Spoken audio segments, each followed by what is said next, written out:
Pag-usapan pa natin ang pananaksak na ito sa Iloilo kasama si Mobile Journal, Kayla Makantan. Kayla, nakakausap na ba ngayon si alias Loreto? Kalasingan nga ba talaga ang dahilan ng pananaksak? Oo.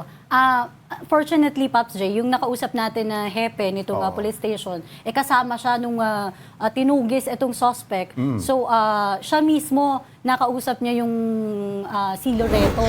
At tinanong ko nga, no, yung sinasabi ba niya na parang wala sa katinuan, dahil lang ba yun sa alak?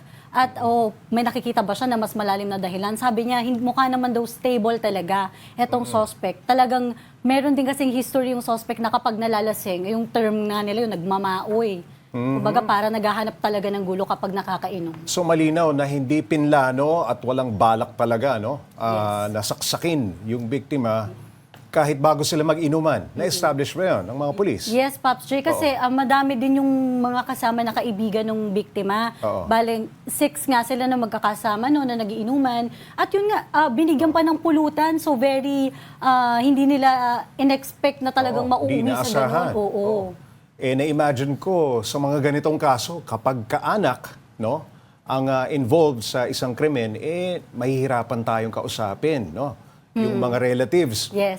Kamusta naman ang experience mo? Oo, tama ka doon, Pops J. Kasi medyo malayo, kahit na malayong kamag-anak, kadugo pa rin. Kadugo. Kaya nagsumubok tayo na i-reach out itong mga kamag-anak, pati yung mga kaibigan.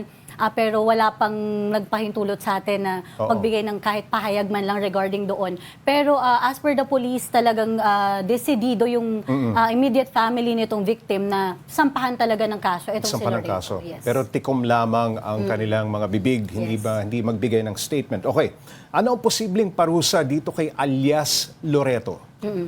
Bale, ito kasi, Pops G, magdedepende pa doon sa dadaan na pagdinig dito sa kaso.